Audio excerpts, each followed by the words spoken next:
This is the ABQ Business Podcast with your host, Jason Rigby. Each week we'll interview visionary business leaders to inspire the creative power and spirit that's in every entrepreneur. Discussing strengths, weaknesses, strategies, systems, and the problems we can all solve together for a new future for local small business.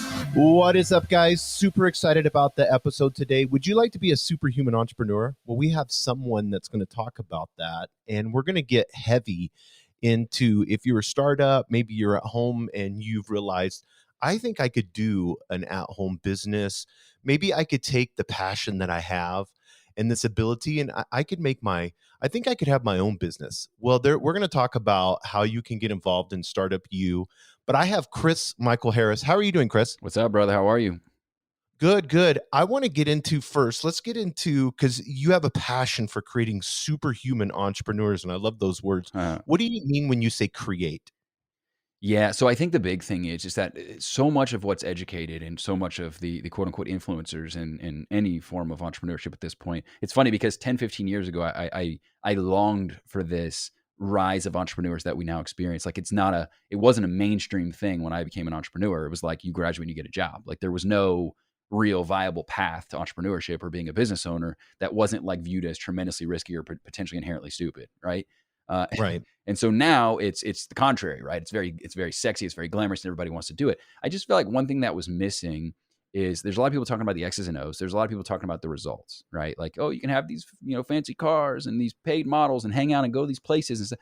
It's like, yeah, but nobody's talking about the entrepreneur. Nobody's talking about like, how do you better yourself so that your success in your business is the benefactor, the beneficiary of you becoming a better person. Now, that involves educating yourself, but really involves, and this is kind of where the superhuman entrepreneur thing really spawned from, was my health crisis and teaching people how you need to be a biohacking superhuman entrepreneur yourself, invest in your health to invest in your wealth. And so that's really where it came from. I'm a big comic book fan. And so obviously I'm really big into those type of things. So it's just superhuman entrepreneur just stuck.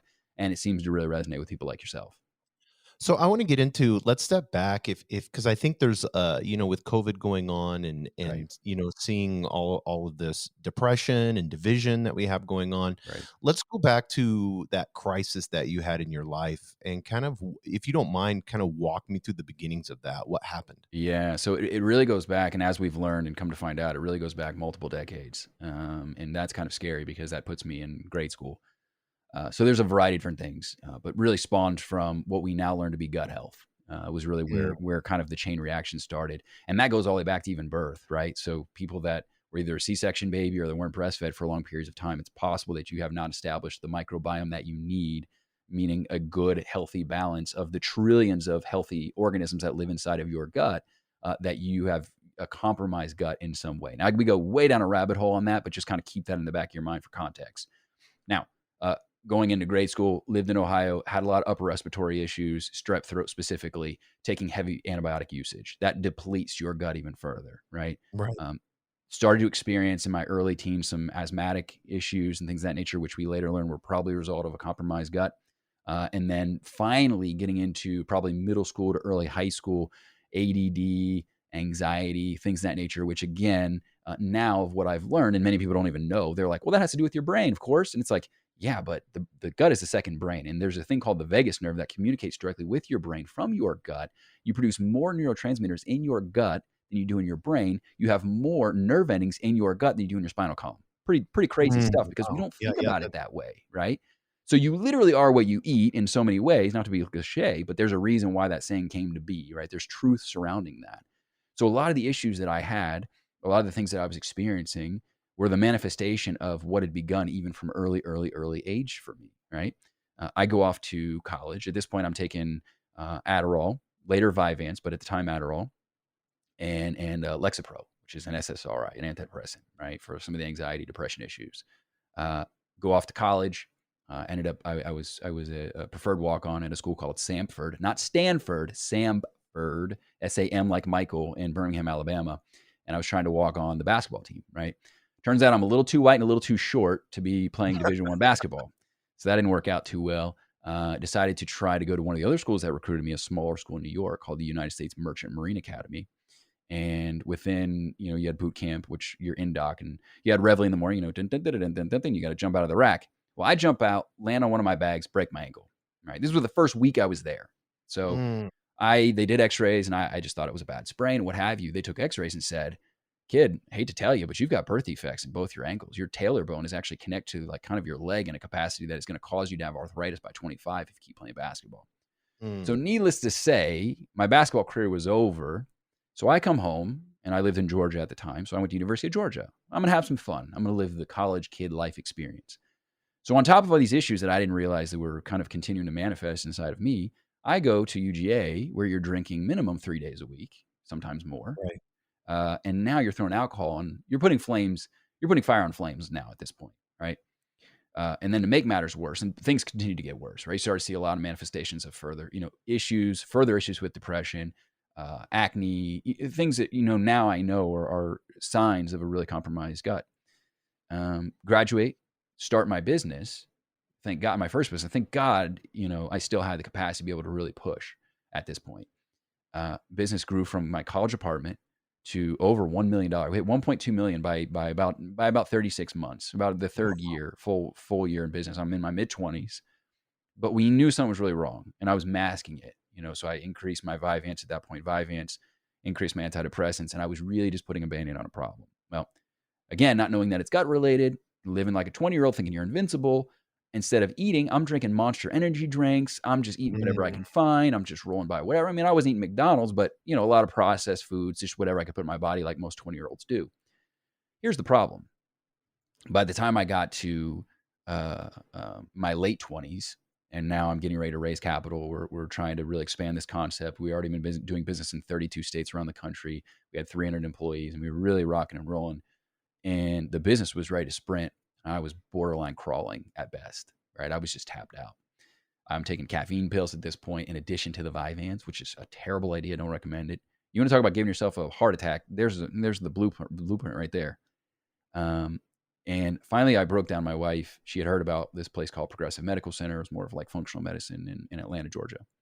So I go there. They run $2,000 for the labs, and it comes back, and they say, "Hey, I hate to tell you, but you're messed up across the board. I mean, you've got 00 goose eggs on your urinalysis and saliva analysis, meaning your thyroid is basically just not working. Your adrenals are compromised. You're not producing cortisol. And we've not seen a gut in this poor condition in 35 years of practice for someone your age, right? Not overall. I mean, they've seen people worse, but not for my specific age. I was still in my 20s at that point. They said, if your good bacteria versus your bad bacteria is like cops versus the bad guys, your cops basically packed up and left town, specifically what they said. If you continue on this path, and I think they could tell I was like the type A that was just kind of going to take what they said and just whatever, I got to go business, go build and go back, right? More coffee. You'll be gone by 40 or 50 if you keep running at this pace. Wow. Yeah, like cancer's a real thing. It's going to be in your life for sure in the next 5 to 10 years if you continue down this path. Like it was to the point, Jason, and it is really TMI, but I'll say it anyway because I think it's important that people know this. But by that point in time, so 2016, by May of 2016, I think I had maybe 1 or 2 movements the whole month. Oh, wow. Yeah, I mean, I just couldn't. Like I was having to take heavy cleansers because basically there's a variety of reasons. Like my secretory IgA was extremely low, which is basically the mucose. The mucus that lines your gut, so makes it lubricated. Basically, I was like next to nothing. So everything going through my body was like sandpaper. It caused an inflammatory response. If I ate anything but 5 foods is all I got down to. I did an elimination diet to see what I could actually tolerate that didn't cause an inflammatory response. I got down to 5. I'm losing weight left and right. Like I can't keep anything in that's not causing me to be backed up, right?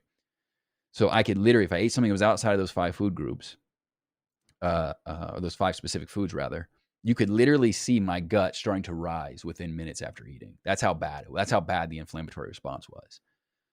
So, meanwhile, the state in Georgia Department of Public Safety had changed their regulation compliance measures for that specific business, a moving company, right? Start as a moving company. Then we also, as an ancillary capacity, we're also doing installation work and furniture installation for fully furnished apartment complexes, specifically on student housing, student campuses, college campuses.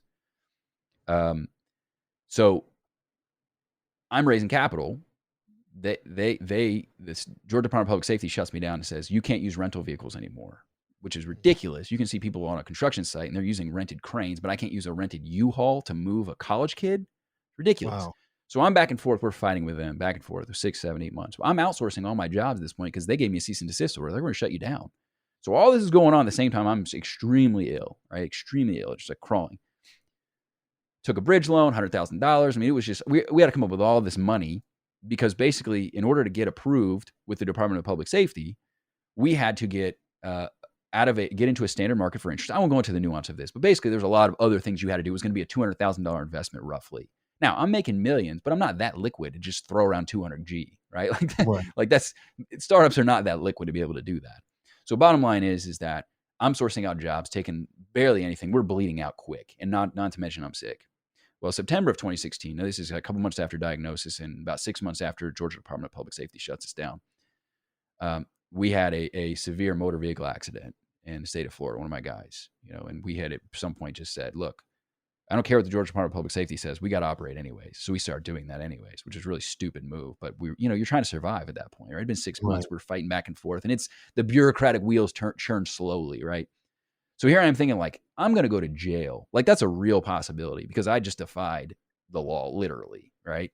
They use the jaws of life to get the people that ran into our guys out of their vehicles. I mean, they have injuries for life. There was $1 million settlement. Thank God we purchased the insurance through budget rental car, because if we not, it would have fallen on me. Big disaster, right? Big mess. So now I'm sick. My business is effectively closed at this point. My attorney's like, you're done, right? Like I'm taking this out of your hands. Like, you're done. You're defying the law, and now you got an accident. Like, you're in defense mode at this point, right? Like, you're completely done. Right.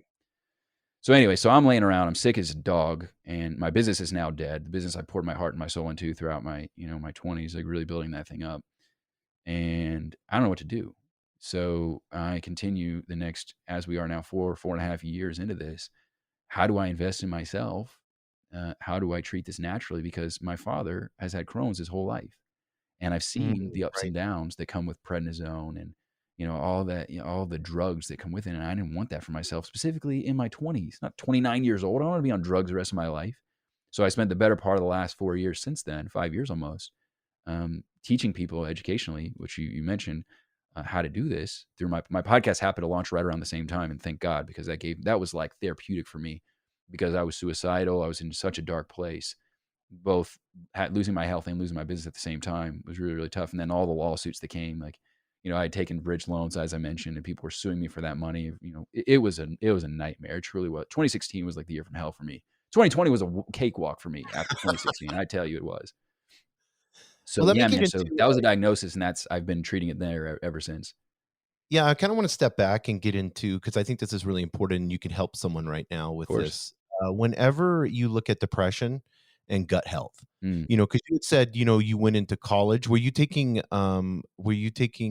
depressive medication before that, and during high school? When did you start that? Yeah, that was like end of high school, but definitely early college. And they put me on Wellbutrin and Lexapro, a stack. So I was taking 3 things. I was taking Vyvanse, Lexapro, and Wellbutrin, which is for various different neurotransmitters in the body. Yeah, but that's what I was taking.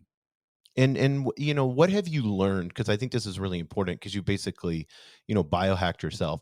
What have you learned with the connection with people that that have depression and have bad gut health? Yeah. So the biggest issue, as I mentioned, is your gut is actually responsible for producing the majority of your neurotransmitters. So here's the, if you have a compromised gut, you're going to have malabsorption problems. So you're not going to be absorbing the nutrients that you're eating. So you could be taking all the supplements in the world and be like, well, I don't understand. I'm taking, all these amino acids, and that should help with my neurotransmitter production, which is what I ended up doing, thinking, okay, I can do this myself. Let's take 5-HTP, let's take L-Dopa, and I'll be able to get off the SSRI and the other antidepressants, just doing that on my own.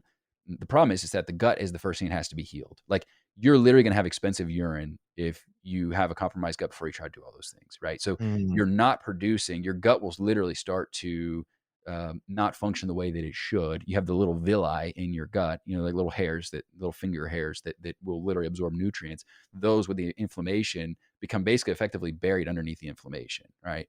And so now you're not absorbing any nutrients at all. You can imagine what happens if you're not absorbing nutrients, right? It's just Right. impossible. So your entire gut function just starts to shut down. You stop producing mucus like I started to, so secretory IgA is extremely low, but also you really stop producing the neurotransmitter production that you need, which leads directly to the depression that you're experiencing, including the anxiety and so on and so forth. So that's really how it works. And that's why it's so imperative that you first alleviate the gut concerns before you just go out and say like, oh, well, Chris said that I just need to go take a supplement, so take some multivitamins. Well, you're literally going to be wasting money until you fix that core issue of what's happening. Yeah, because I've talked to a lot of entrepreneurs, and I've had this not as much here lately, but I would say 10 years ago, I had an issue with depression, but I was drinking a lot of alcohol, just Yeah. beer, but still I was drinking a lot of alcohol and I was eating badly. Hmm. Because like you said, just working so much, food is an afterthought.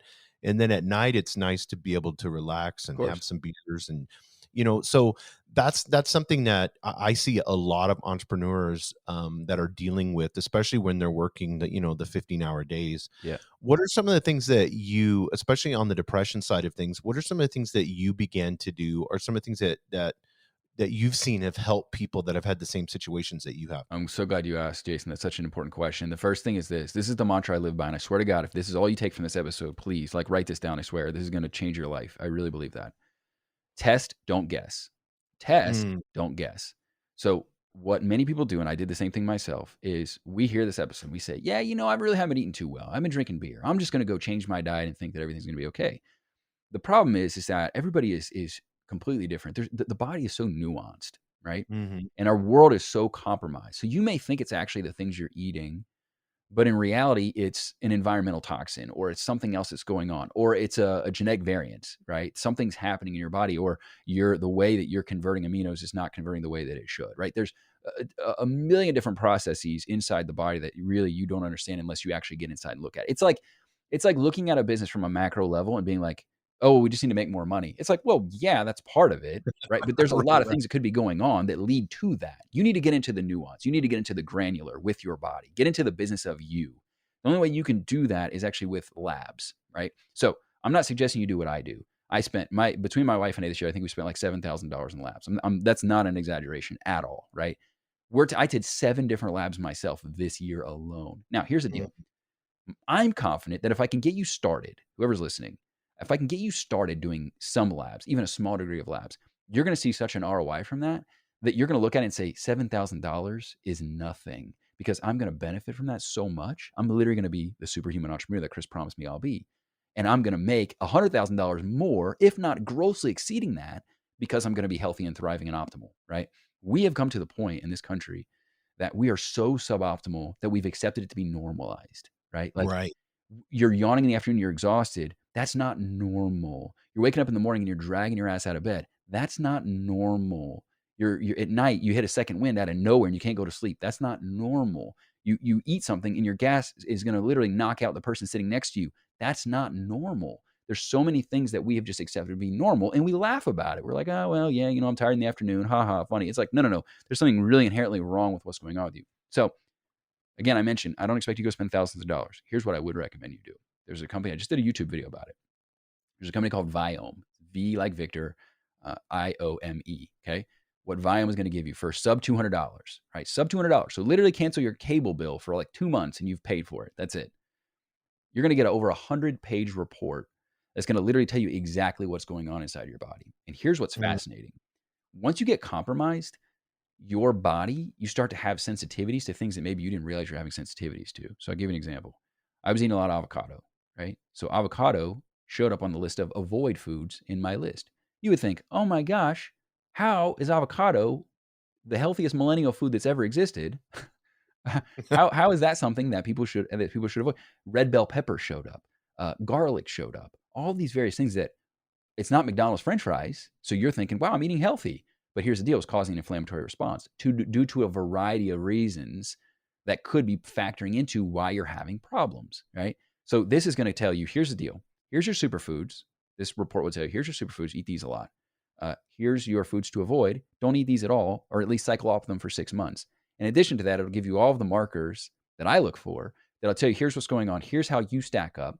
Here's what's healthy range. Here's where you are. Here's how it compares to other people that have taken this test. So they continue to aggregate that data and tell you where you stack up, whether that's your healthy bacteria versus your commensals or your dysbiotic flora, or whether that's inflammation, or whether that's butyrate, or all these various components. I don't expect you to know what those mean, but they'll explain it to you, right? It's like the closest thing to getting a doctor's advice on a report without you having to actually get a doctor to analyze it for you, right? So it is an amazing, like, use technology. One of the biggest things I teach people about being a superhuman entrepreneur is use technology to your benefit, not just as a detriment, right? Not just as a distraction, social media scrolling all day and stuff like that. That's an amazing tool for you to first address that. Now, there's other wearable devices and other biohacking stuff that I do that's more advanced level, but I would start there to begin with. The next thing would be, and I've seen, Jason, you've had several episodes about this, is a Dutch. So Dutch is like the gold standard. And for all intents and purposes, you can really assess where you're at with your hormones and where you're at with your cortisol production. All on your own. You don't need a doctor to help you out. It's a couple $100. If you do those two, I can promise you're going to see enough windfall to be like, give me more of this. I'm about momentum, right? I think some people sit around, they expect to be motivated, and that motivation is going to lead to momentum. I like momentum because momentum creates motivation, right? So I like to flip that paradigm on its head because I think that's truly where it comes from and how it begets itself. So I like to Yeah. So, and you said it was Viome? yeah, VIOM? V like Victor, IOME is the one you want to go with. And you can get a comprehensive report over 110 pages of just thorough insights about what's happening in your body. I love that. Now, when you do these labs, is it absolutely imperative that you fast? No, You know, they'll tell you how to prepare. okay, So cool. So, if you're taking probiotics, they want you to be off for a couple of days because that'll compromise the results of the test and stuff like that. But right. for all intents and purposes, no, you don't need to fast. Oh, okay, cool. Yeah, because you always hear like there's so many different variants. You need to fast for 24 hours, 12 hours, 8 Yeah. hours. Don't fast. Don't drink this. Don't eat this. Right. So then I'm always wondering like, would that mess up the results of the lab? Because I've been doing a lot of labs here, especially in the last 5 years. Same thing. I haven't had any illness. It's just I know that when I'm sick, my business is usually sick. Yeah. So it's a correlation, and I know you saw that, and like you had mentioned 2016. So, before we get into Startup U, how did you pull yourself? I know doing the labs and stuff like that, but mentally, how Mhm. did you pull yourself out of that 2016 to where you're successful now? Yeah, that's tough, man. So obviously that, but really immersing myself. I had a call from a young lady last week, and she was kind of a similar situation that I was in. It was like I was listening to a younger version of myself. It was really, really heartbreaking in a lot of ways. It was also very empowering to know that like my story is helping other people too. So I want to say that my journey, wherever you are, if this is really a painful path for you right now and you're kind of in a really dark place like I was, just know that at some point you're going to win, you're going to beat this battle, and you're going to inspire somebody else to change their life in the same way. And that's a beautiful I thing love that. because Yeah. at this point, it's like one of the greatest gifts that I've ever experienced. And that might sound crazy to a lot of people listening, but like, how would that ever be a blessing? And it's because it depends on what you believe in. And I'm a Christian, so I believe that God trusted me with this journey so that I could help other people, because there's a pandemic going on, but this is really an epidemic as well. Like, this is really bad. Like, studies have shown that only 2 out of 10 people have a healthy gut. 2 out of 10, right? And Yeah, and we all know that with a lot of these, studies, normal ranges, acceptable ranges aren't really optimal. They're like, okay, well, that's normal, but that doesn't really give you a whole lot. Anyways, so to answer your question more specifically, I think the biggest thing is to start following people that have been through it, right? And I'm not saying come follow me and follow my journey, and that's not what I'm saying, but you want to have somebody that has been there, that has done it, that can counsel you, that can advise you, that can give you inspiration and motivation when you need it. I felt very alone, and I could not find a lot of people that had been through what I was going through, and I feel like the world was passing me by. Specifically, if you're a type A driven entrepreneur, and I was going through an identity crisis because I had lost my business and I was trying to build something else.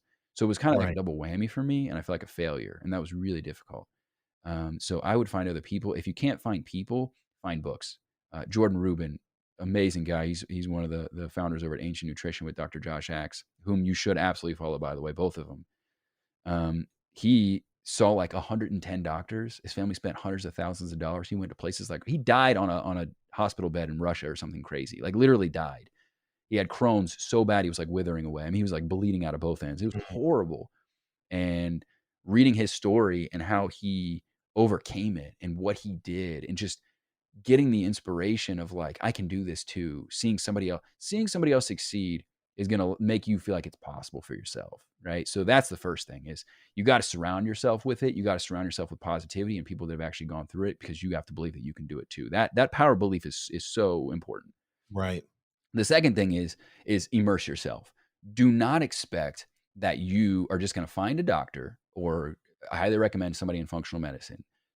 So ideally MD, but it's cross-trained in functional medicine. That's the power combo, right? Like really, if you can find, and go to ifm.org, in an Institute of Functional Medicine. That's Dr. Hyman's organization.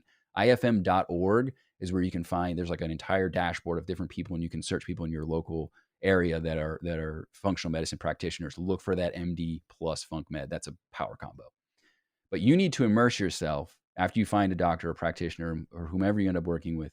You need to immerse yourself in understanding what's going on. You don't have to become a doctor yourself, right? But you need to have a high level understanding of what the hell's going on and what you can do about it and what's going to make a difference, right? You need to invest yourself, because at the end of the day, a doctor's not with you 24 hours a day. You may talk to them every 3 months, and all of these things are happening, right?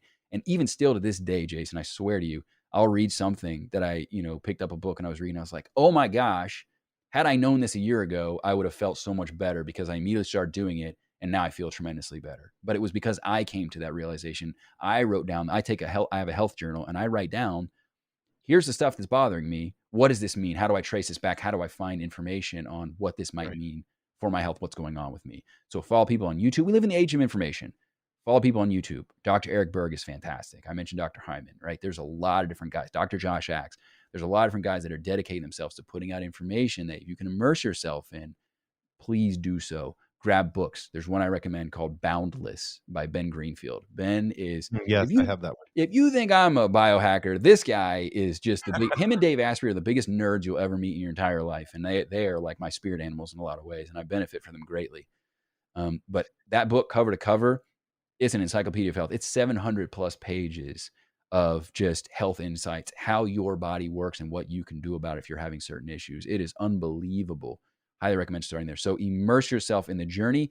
Don't expect someone else to solve that problem. It's like outsourcing your marketing before you really know how to market your business. Like it's not going to work, because they don't understand the business the way that you understand, because you live the business. Your doctor doesn't live your business of you. He has no idea. You have to know to a degree. So it's a collaborative effort between you and your practitioner, and having those conversations that are educated and more sophisticated is going to allow you to get to the finish line faster than you could otherwise. So those are the biggest pieces of advice that I recommend. In addition to eventually getting in the hands of somebody that actually understands what they're actually doing. Yeah, I want to shift a little bit and kind of get into a personal aspect, because we're pretty open and transparent on the podcast. You mentioned the word identity, and then you talked about, all that was stripped from you. And you said you're a Christian, and whatever people's truth is, I'm down with whatever. But I want to kind of, if you don't mind, and be as open as you want, I want to talk about this, because entrepreneurs have this where they're always changing their identity. They're putting different masks on. Maybe they're getting their identity just out of their business. And so when something happens, like it happened with you, it leads to, mass depression or suicide. Yeah. So what specifically is the question in that? I just want to make sure I answer No, it properly. like identity, like getting your identity in external things, and then also how you being a Christian helped you get through the process. Yeah. So it's funny, because I actually just had a really impactful conversation. I have the benefit of having a father-in-law that's a doctor of theology and a pastor himself. And so I have the luxury of a resource that's very readily available to me. That's awesome. Yeah. Anyways, so I think that one of the most challenging aspects that was so beautiful in my first year in business, Jason, was I just went for it. And to a large degree, I felt like it was just me and God building this amazing thing. And I remember I just immersed myself in spending time with God. And, I just felt, it's funny, man. I talk about being a superhuman entrepreneur. The biggest growth hack that I've ever found, really, I do believe this. This is not smoke and mirror. This is not BS. I really believe this is leaning into your faith is like the most powerful. Like, you become enhanced in ways that I can't explain. Your ideas become and your vision becomes magnified in ways that I can't compute. Like I wear all these wearable devices and I track my health metrics and data and stuff like that. Like I'm literally like a human cyborg in a lot of ways. And I can look at that data and see tangible jumps, and nothing even comes remotely close to the benefit that I feel with being aligned with my faith. Again, like you said, whatever that is, right? Whatever that is, there's just something that's just so powerful about that. And if I'm being candid, part of the reason why I had the identity crisis when all this stuff happened, and part of the reason why I ended up in the situation that I was in, I really believe this, is because I hit $500,000, right? I'm 26, whatever I was, mid 20s, hit $500,000, and then ended up when I hit $500,000, all of a sudden I shifted everything. It was, man, I just want to do something impactful. Man, I just want to have a positive influence. Man, I just want to do something to like glorify God, right? Like, and you know, that was my sole ambition, and with that business that I started, nothing beyond that. I had $500,000. And then all of a sudden I dropped God off at the pit stop and I said, okay, thank you. I'm just going to do my own thing now. Let's go make $1 million and 10 million and 50. Then all of a sudden my entire focus became, let's go make more money. All right, let's go. Like the sole focus was more money. And I remember immediately, Jason, immediately after that, things started to go downhill. Like literally immediately. I started making bad decisions. That's when the health stuff started to really emanate. I'm not saying it wouldn't have happened otherwise. The health thing was going to happen regardless. That hole had already been dug. Like that was going to happen. My point is this though. I really leaned into it when I got away from it. That's what caused that fall to be so hard. That's where I had that identity crisis, because I lost sight of the spiritual aspect of me. In addition to the mental and the physical aspect, I lost sight of the spiritual aspect of me. And so in a lot of ways, I had to go back and rebuild my relationship with God. And I had to, and here's the thing, I had to trust. It was the only leap of faith, true leap of faith that I've ever had in my life. Really, I believe this. And I don't say this boastfully. I hope it doesn't come across that way. I really don't intend for it to.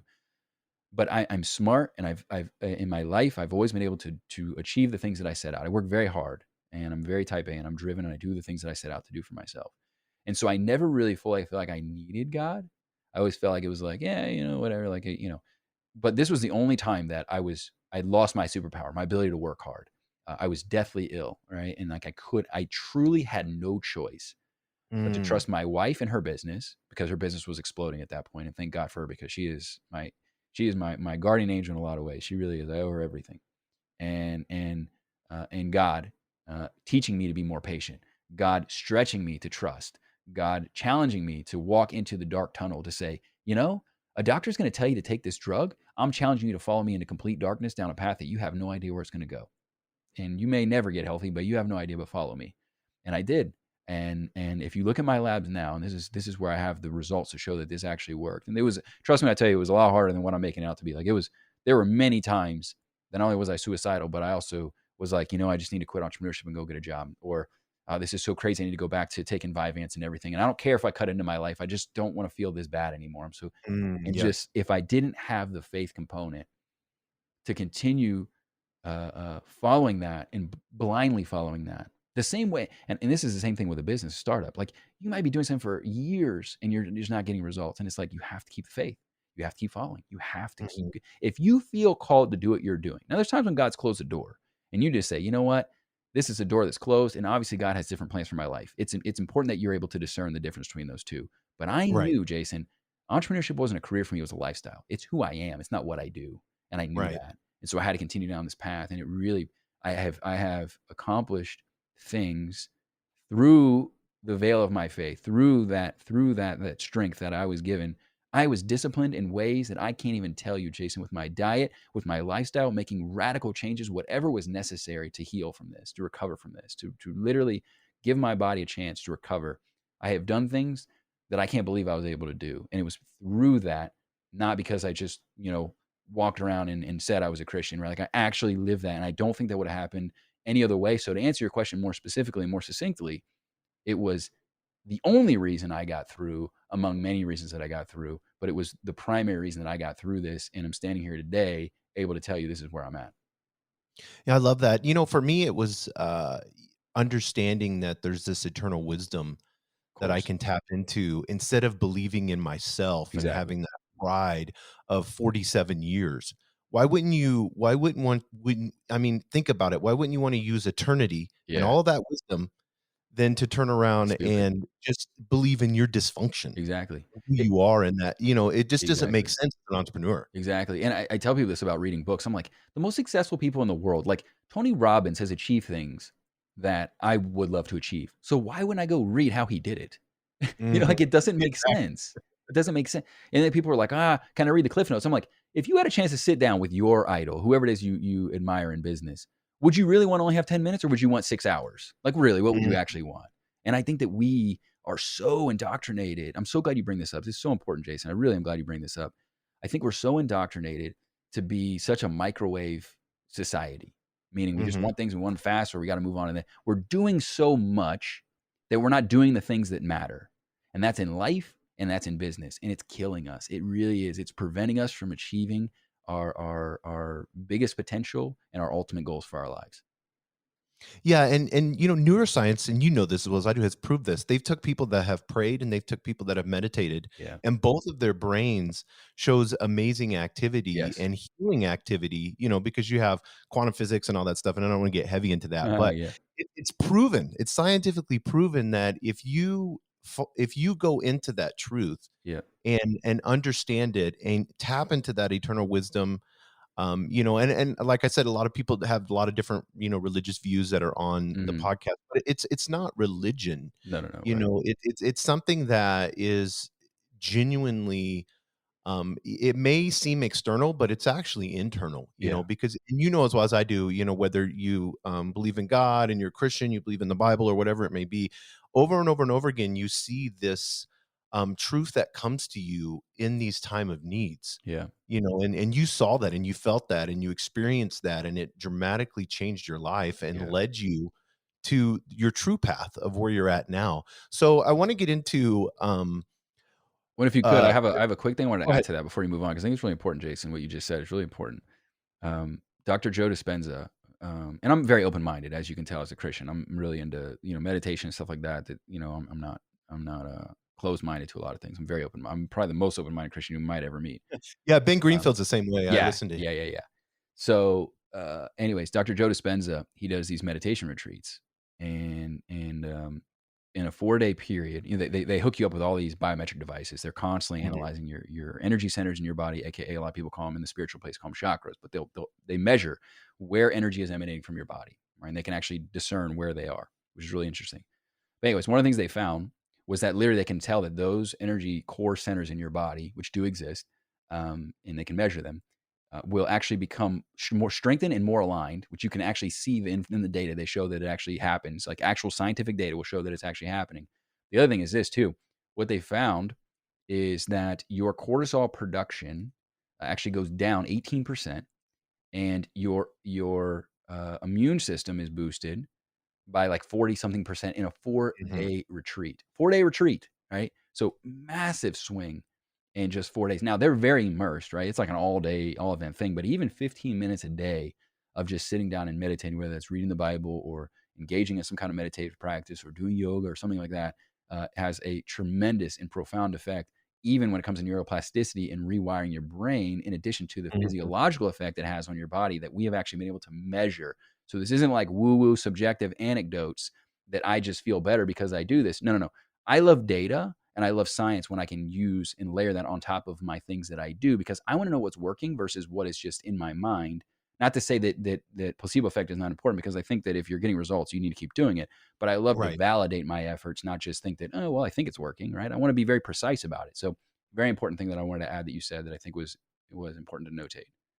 Yeah, and I wanna get into, because we're gonna get into, your startup, university, but before that, one of the other things, and if you could touch on this just real quickly, because I Sure. think this part of being a superhuman entrepreneur is in this time of crisis, and you mentioned your wife, Mhm. relationships and Mhm. how important relationships are. What are some of the things that you learned, that you could share with, Mhm. entrepreneurs right now? Because I see so many people that, that they're working 12, 15-hour days. They don't want to go home. They, are they're single, but they're not happy being single. They want a relationship, but then they're, they don't understand to put the effort in. There's this, and as well as I do, there's this disconnect. It's like the body's separate, my relationships are separate, my personal life is separate, and then I'm an entrepreneur and I'm going to build a business. Yeah. Yeah. I think it's so important what you're talking about here. And I think there's a lot of people that I call it the funometer, but their funometer is so low that they just kind of lose the joy and zest for their actual business. And I think part of that is relationships. Like we weren't built, and I think a lot of people are feeling this with what's going on with COVID. We weren't Mm-hmm. built to be in isolation. We just weren't, right? Like we were built to be in communion with others. It's the way we were designed. You can actually tell. Again, I won't get too much in the nerdy science of it, but there are studies that have shown that like we are enhanced physiologically when we are in communion with other people. Like there's a huge significant impact on our happiness and our joy in life when we are. So, anyways, uh, the thing that I would suggest is this. I think the problem is with entrepreneurs specifically is when we're in tough challenges, we think that the best thing we can do is put our head down and go to work. Mm. That's not untrue, but it needs to be managed. And what I mean by that is sometimes the most important step that you should take is to back up, not double down. Okay. So if you back out of the situation and you change your environment and you get some perspective, right? You've got the blinders up, like you're in the Right. hamster wheel. And you may look back, take a step and be like, why am I even running this to begin with? Like, this wasn't the most effective path I should have been taking. This isn't working. And the data suggests it's not working. But I think sometimes since we're so driven as entrepreneurs, we're typically type A, we're typically hell bent on making it work. We can find ourselves being our own worst enemy, right? Like doing things that clearly aren't working, or that we need to take a pivot, or at least we need to augment or go a different route, or whatever the case may be. Relationships, if you have strong relationships, and this is where I think masterminds are so important to have friends that are entrepreneurs that push you just as much as you push them. Not people you're pulling through the process that are just kind of sucking on you and kind of just draining you of your energy, but people that are really achieving big things in the world. Hearing what they're doing, hearing the challenges that they're experiencing is going to normalize it for you, right? So if you Yeah. hear that somebody's having a challenge with Facebook ads, for example, you're like, oh my gosh, right? It's the same thing I'm having. And then you can start to say, okay, this is normal. Like other people, like I'm not bad at Facebook ads. They've just changed their algorithms, or whatever the case may be, right? That's just one example. There's a lot of different examples of which you can get with other people, and it's shared wisdom, not you going at it alone. The other thing is people might make an observation. This is where you need to be in a mastermind group where they're extremely, extremely transparent and honest, right? Like that's the most important thing you could have with relationships, but specifically entrepreneur relationships. And I mean like friends, not necessarily your spouse in this specific example. But those people can analyze and say like, you just don't seem really happy anymore. Like you don't seem like you're really doing things that take you away or allow you to disengage from what you're doing. And I think it would benefit you if you did, right? So they can help you kind of course correct or help you establish the guardrails that are going to keep you on the right path to where you're trying to go. So very, very important. The second thing is, and one thing you're going to figure out really quickly is if you have relationships where people are hanging around because they're riding your coattails or because you're whomever. And I had this happen in many cases where immediately, as soon as my business didn't work, that first business, and I went, I mean, it was amazing how fast all of a sudden the rumors are going around about, oh, well, Chris did this, Chris that, Chris that. And it's like, whoa, I thought you were my friend, right? So it's one of those things where you learn who your friends are. You hate to learn it that way, but you do. So constantly level up. If you have to outgrow your friends, you do. It's a part of life. Being a driven entrepreneur can be lonely because you're leveling up your business and maybe somebody else is complacent. Maybe they're good with making 75,000 a year and your goal is to make 5 million. It's Right. okay to move on from relationships. Just make sure that you're putting the resources around yourself, not from a specifically utilitarian standpoint. Like you don't want to just have people as a utility in your life. But if you're looking at it from a standpoint of, I need communion, healthy communion with people that are like-minded, that are like me, do whatever is necessary. And it doesn't have to be localized. These can be people that you are all over the world. You could have people in Seattle or New York or Miami or wherever that you find people like that you can collaborate with and share with through that experience, because I'm telling you, it's going to make your journey so much easier having relationships, specifically if you hit a crisis like I did. I love that. That's so good. Speaking of like mentorship, speaking of, going and getting education, and we have this decentralized movement that's going on now, and people are able to, for the fraction of a cost, they're able to get, educated in the sense of what would have required hundreds of thousands of dollars before to Right. get master's degrees or doctor's degrees. You have a university, and I want to get into that for the remainder of the podcast. Who would you like to speak to about the university? If Mm. somebody's listening right now, and they want to, and they're like, I love Chris, I love what he's saying.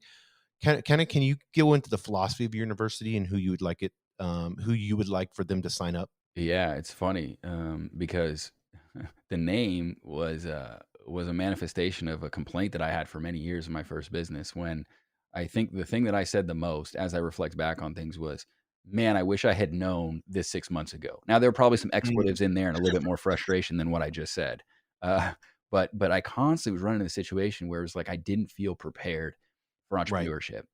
I'm not saying that knowledge is everything. There is definitely something to be said about people that just dive in and figure things out. What I realize, though, that's a very painful path. So I come up with a methodology that I believe in, which is learn, implement. I call them leaders, LITR. Learn, implement, test, and repeat. That's the working protocol that I use to protect myself from putting myself in situations where I'm not learning enough, I'm not implementing enough, I'm not testing what I did to see if it's actually working, and then I'm not consistently going back and repeating that process. So if you borrow that from me, that's totally fine. LITR. Part of that is obviously the learning aspect. I jumped in and I was purely iterating. I was just working, and I wasn't learning, and I wasn't taking advantage of people's wisdom and knowledge and online courses and stuff like that. So I said, at one point, I said, one day I'm going to start a school for entrepreneurs. This was in the middle of that first build. I'm going to start a school for entrepreneurs. Well, later on, it came full fold, and this was years and years ago. So as of the last couple of months, we started my first online, quote unquote, university. We're not officially accredited university. I just want to make that clear. People don't actually think that's the case. Right. So anyway, Startup U, like university, is what we launched. And the idea is to be the university, the school we all wish we had for entrepreneurship, because quite frankly, it doesn't exist, right? And we all wish that it had. So we really wanted something. I know there's a lot of individual course creators out there. We wanted something that was more of like a known name, like a Nike. And I'm not saying we are Nike. We're certainly not. But we wanted something that was recognizable, that people could remember, that Right. had staying power and kind of stuck and be like, Startup U, right? So as we created, the first program that we're launching is called Startup Launch Factory. And so you asked, who would I be speaking to? If you're the type of person that you're listening to this and you really are like, I just feel like I'm called to do more. Chris is something about, he is an entrepreneur. He doesn't do entrepreneurship. Like, it's a lifestyle, not a career. I really feel like that's my true calling, like to do this thing and really pursue that and not work for somebody else. And I always saw beyond the 9 to 5, like even as a youngster, like mowing Mhm. lawns in the summer of fifth grade, between fifth and sixth grade. It made like $3,000 just mowing lawns in my neighborhood, because I just saw beyond the 9 to 5. Now, I love people that love the 9 to 5, because they are the ones that allow my visions to become real. Like, if we were entrepreneurs, we'd all kill each other. Like, we'd be crazy people, right? Mhm. So it's really important. But Startup Launch Factory basically helps you go through the process. And this is very important. We can touch on this. Like, if you want to give a little tidbits away of this, I think it's important. Is that's great. I want to leave my job and I want to start this business, but I also have bills and kids and mortgage and responsibilities, and I need to put food on my table, and I don't want to kill myself in the process, right? There's a transition that needs to happen. And more importantly, the age of information, sure, there's a lot of information. The problem is we don't know what information to believe, right? And so what we said is, okay, how do we look at this and dissect and put together what actually works, not what we've been told works? Like, how do we use the data that we've been gathering from the businesses that we've launched successfully, from the students that we've now coached, over 35,000 of them involved with our programs, have gone through? What have we taken from that shows like these are the meaningful things that actually make a difference, and these are the things that are noise? So, for example, how you use social media is very different than how people are using social media, right? And Right. that's just one example. And there's ways that you build out your holistic marketing strategy that benefits what you're doing and when you should be doing it, versus just doing it for the sake of doing it. I call it Gary V syndrome, and I love Gary V, and I don't want to take anything away from Gary V. I love you, Gary. But Gary says, just create stuff, just create content. The person that creates the most content wins. That's kind of true, but at the end of the day, people end up becoming social media. It's like they work for Facebook or Instagram. They're just creating free content. And they're like, are you getting any Mhm. money out of this? Have you got any customers from this? And sometimes people say yes, and sometimes they say no. I don't know why I'm putting all of my heart and soul into this, and I'm spending 90% of my time on Instagram. I'm not getting it. So what we help people do is go through the process of making the transition. How do I find the river of opportunity in my specific market that I want to identify? How do I use technology to my benefit and actually tap into finding who my ideal client avatar is? Like, really analyze who that person is.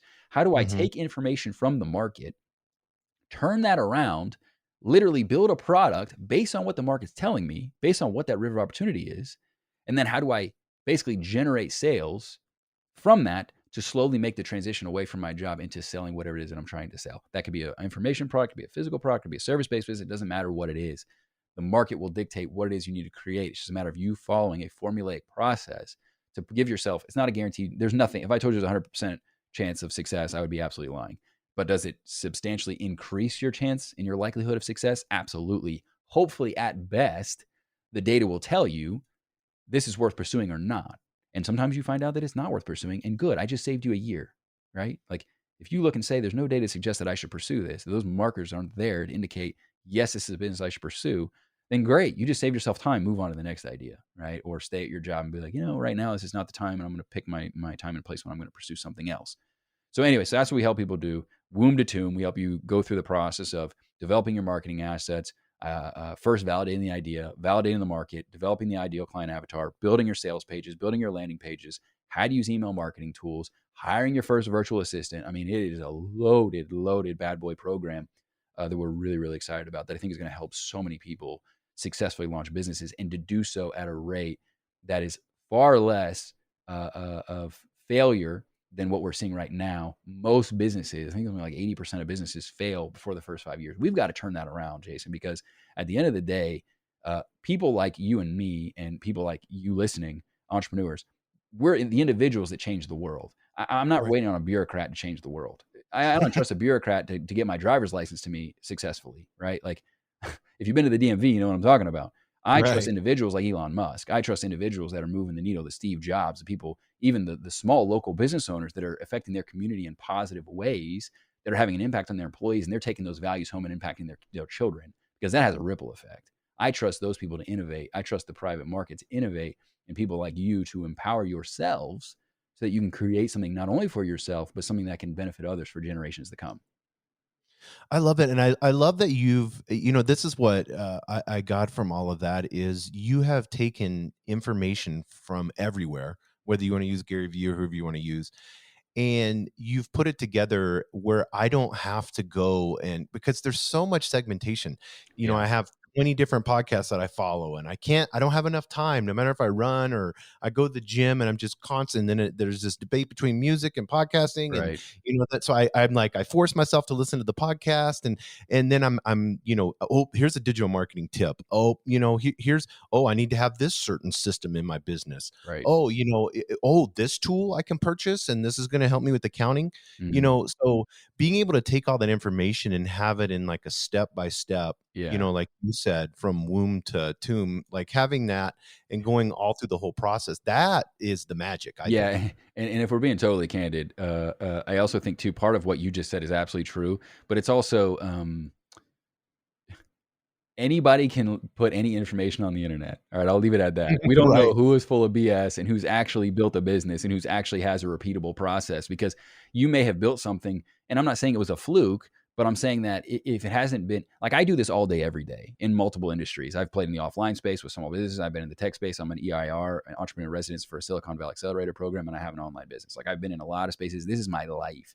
And I think there's a lot of people that are online that have figured out maybe a little hack or something, and they're trying to teach people. And it's like, well, it may have worked for your specific audience, or it may have worked because of your specific personality or the specific content. Like, it's not a proven, repeatable process. And moreover, you might be kind of full of shit yourself, right? So I think it's really, I think it's really kind of hard to figure out, okay, there's information out here. Who do I listen to, right? And so you want to find somebody, whether it's me or somebody else. I'm certainly not here to tell you you should listen to me. That's not what I'm telling you. But you want to find somebody that aligns with you, that's done something, that is at where you want to be in your life. And I think that those people are the people you should follow. And whatever they have that helps you in some capacity put together the systematic process of growing a business, ignore the noise and just focus on that. I think we're trying to get, there's too many sensory inputs we're receiving from all over the place in so many different directions and angles that contradicts itself. Yeah, you'd almost want to tell when they sign up to just give me however many months this takes. Stop listening to everything else and let's just focus, gain clarity, and follow this path 110%. And walk down it together and see success. I think social media's made it harder. I really do. I honestly meant that. I have in many ways tried to go back to where I was before social media was really, I mean, social media was around. I'm not a dinosaur here, but social media was around during my first launch. It was like 2012, 2013. It was around. It just wasn't used in the same capacity that it is now, where everybody's like, hey, I made $10,000 today. You should try out what I'm doing. And you're like, try this Right. Instagram hack and get 50,000 new followers. Like, there was so much less noise.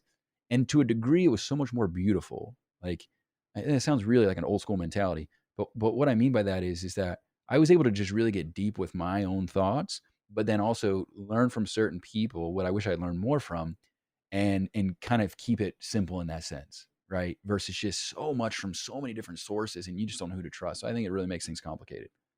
Yeah, and Chris, you know this as well as I do, and this is a sad thing, and I want you to speak to this, with your university is, they tell us you have to do videos, you have to do this, you have to do that, and everything is always like extroverted. Mhm. Where, I have a really good friend of mine, he's super introverted, but one-on-one, he's amazing. Yeah, He signs clients up like crazy, right. he can cut deals, and he does none of that, and he's Mhm. successful. Yeah, So it's like, this whole idea of, like you said, email marketing. Maybe as right. an introvert, email marketing works great for you, and then you get a lead, and then you can make the one-on-one connection with Yeah, somebody here. So, we always want to put people in an entrepreneurial box, I and agree. not everyone is that way. We've all been Totally created agree. unique. Yeah, no, what you said is very important, man. I want to highlight what you just said. I think that's so important because I think some people think like I'm not the big personality that Gary Vee or Grant Cardone is. It's like you don't have to be. Like make it. Right. What you said is so important, and I've firsthand experience with that. My mentor is not that way at all. Ryan Levesque is not that way at all. He's been an Inc. 500 top CEO for years and years and years in a row, and I won't say specifically how much he makes. Let's just say it's north of 10 million a year. And he does very little, if any, social media content at all. I think the most he posts from organic content is like the dinner he made for his family. Most of his stuff is all through figuring out paid traffic, figuring out how to convert, nailing webinars, quiz funnels, stuff like that. And so there's very little bravado, if you will. There's more than Mm, the Ty Lopez way. There is. And I think you're right. absolutely right to say what you say about just make it your own and find people that are the same way because I always say this, finding an educator online or finding a coach or whatever you want to look at it, right? It's very similar to dating. Like you need to look around and see like, yeah, I really am interested, but you're not going to go on a date with somebody that doesn't align with you at all just because they're good looking or they're successful or whatever the case may be. And maybe you would, but it's pretty shallow. You want to find Right. Never somebody. worked. Yeah. You want to find somebody that aligns with who you are and your values and what you're trying to accomplish that you could see being like them or that looks most Mhm. appealing to you. And that's, so in that sense, I feel like there is a filtration process that's similar to dating in some sense. Yeah, but I mean, it causes people to not, like with your startup university, people get these, their perceptions are reality. So they're Right. perceiving, well, I'm not like Chris, I'm not outgoing, I'm not articulate, Right. I don't have a podcast, I don't really have that good of an Instagram. And then they won't even sign up. Yeah. No, yeah, and I'm glad you say that. I think sometimes, and this is maybe an important thing that this is a really meaningful takeaway. Um, so yes, I'm very communicative, right? I've always been that way. My mom couldn't get me to shut up, right? That's just part of who I am.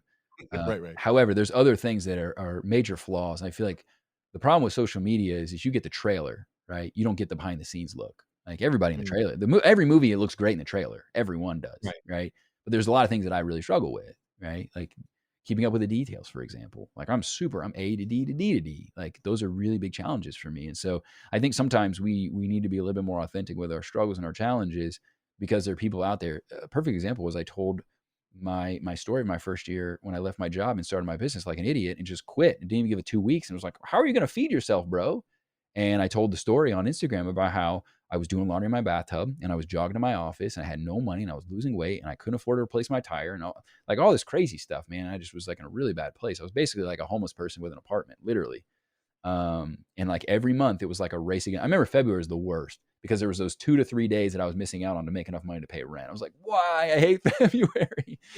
Um, and so that was really really stressful when I told that story, and I had people DM me, and they're like, "Oh my God, so thank you so much for sharing that," because I that's the same place I'm in right now. I think sometimes online we try to make ourselves like we've all got it all figured out, and I think sometimes we fail to realize is some of the most powerful content that we could ever put up is the stuff that's like just being real, like just being authentic with people. Mhm. That's why I told you before we started recording. I'm like, dude, nothing is off limits. You could talk about anything because I think that's a huge missing component specifically with online businesses. Like we try to give everybody the smiling face, and that's great. And I think you should do that. I think you shouldn't be a depressing person online. Nobody wants that, but I think also too, it's important that you're very authentic and very vulnerable when it's necessary. I love that. And we're coming up on the hour, Chris. And I want to, first of all, I appreciate you. And I can tell, through all the struggles that you've gone through, that it's developed a heart in you, of service. So I appreciate that. And I know your startup university is you just wanting to serve others.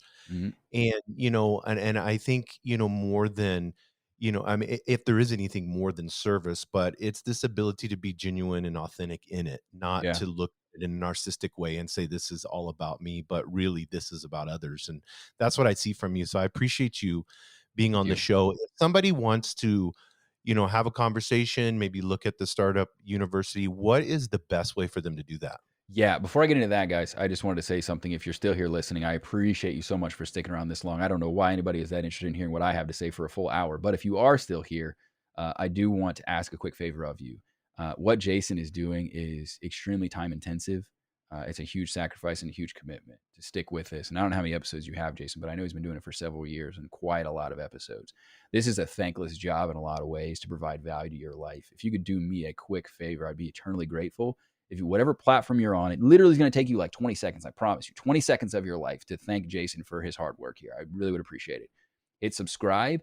And something that you may not know, but it's going to help so much, is when you leave a review for somebody's show, in addition to the subscription to their show, it actually tells podcast platforms like Apple that this is a show that's worthwhile. And it actually is going to help him rise up in the rankings on the Apple top charts. And if he does enough of those, his show can trend. It's not about downloads. It's about subscriptions, primarily subscriptions and reviews. So if you could take 20 seconds to do that, I would be super, super grateful. It's going to help Jason. It's like leaving a tip for your waiter. Look at it that way. So don't stiff Jason, please. Thank you, Chris. Yeah. And then as far as where to find me online, so on social media, we were able to snag the same handle everywhere. So I'm at HeyCMH on every single platform. That's like, hey, like hello, CMH, like me, Chris Michael Harris. And if you want to learn more about, I actually have a freebie for you guys too, if you want to check that out. But to learn more about Startup U is getstartupu.com. That's getstartupu.com. And then the free download that I have for you guys today, if you are interested in starting a business and you want to start that process of transitioning, there's a lot of do's and don'ts that I recommend. So we put together our ultimate startup checklist, right? So you cannot go wrong if you want to print. It's like 15 pages for a freebie resource. That's extensive, right? You want to print that out and make sure you check off your boxes as you go. Or if you want to have it as a PDF on your computer, you can do that as well. But if you go to USC, like Ultimate Startup Checklist, download.com, that's USC download.com. You can get that right now free of charge. And we'll make sure that we have it in the show notes. And also when we send the email out to you guys, we'll make sure that we have these links on it. Beautiful. Well, thank you, Chris. I really appreciate you being on the ABQ Business Podcast today. I loved it. It was a great experience. Thank you so much. Thank you for joining us on the Albuquerque Business Podcast. And thanks to our sponsor, RigbyDigital.com. Make sure to subscribe and share. And go to abqpodcast.com. Get show notes, resources, and links to everything we talked about today to help you navigate your journey as an entrepreneur and business owner.